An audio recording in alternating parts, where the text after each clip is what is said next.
एक बार तुलसीदास अपने इष्ट श्री राम के दर्शन की इच्छा लिए जगन्नाथपुरी की ओर चल पड़े। वहां पहुंचने के बाद लोगों की भीड़ को देखकर वह बहुत खुश हुए और मंदिर के अंदर दर्शन करने के लिए चले गए।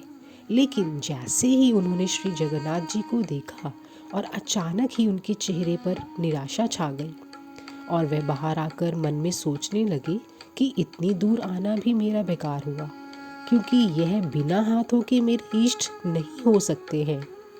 रात काफ़ी हो गई थी तो वह थके हारे भूखे प्यासे एक जगह पर आराम करने के लिए बैठ गए। कुछ समय बाद वहाँ आहट होने लगी और तुलसीदास को एक बालक की आवाज़ सुनाई दी जो उनका ही नाम पुकार रहा था। उन्होंने उसे अपने पास बुलाया और कहा कि मैं ही तुलसीदास हूँ। उस बच्चे के हाथ में एक थाली थी जो उसने तुलसीदास की ओर करके कहा कि लीजिए, जगन्नाथ जी ने आपके लिए प्रसाद भेजा है। तुलसीदास बोले, कृपा करके इसे वापस ले जाए। बालक ने कहा, जगन्नाथ का भात जगत पसारे हाथ, और वह भी स्वयं महाप्रभु ने भेजा और आप स्वीकार नहीं कर रहे हैं, कारण क्या है? तुलसीदास ने कहा कि मैं अपने इष्ट को भोग लगाए बिना कुछ भी ग्रहण नहीं करता, और फिर यह जगन्नाथ का झूठा प्रसाद जिसे मैं अपने इष्ट को नहीं खिला सकता, और ये मेरे किसी काम का नहीं है। बालक ने मुस्कुराते हुए कहा कि यह आपके इष्ट ने ही तो भेजा है।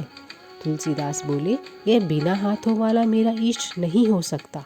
बालक ने कहा कि आपने श्री रामचरितमानस में इसी रूप का तो वर्णन किया है, बिनु पद चलई सुनई बिनु काना, कर बिनु करम करई विधि नाना, आनन रहित सकल रस भोगी, बिनु बानी बक्ता बड़ जोगी। यह सुनकर तुलसीदास का चेहरा देखने लायक था। आंखों में आंसू, मुंह से शब्द नहीं निकल रहे थे।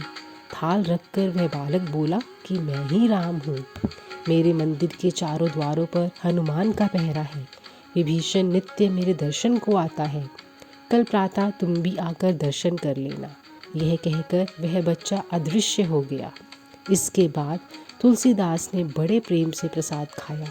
सुबह होने पर मंदिर पहुंचने पर उन्हें भगवान जगन्नाथ, बलभद्र और सुभद्रा के स्थान पर श्री राम, लक्ष्मण और माता जानकी के भव्य दर्शन हुए।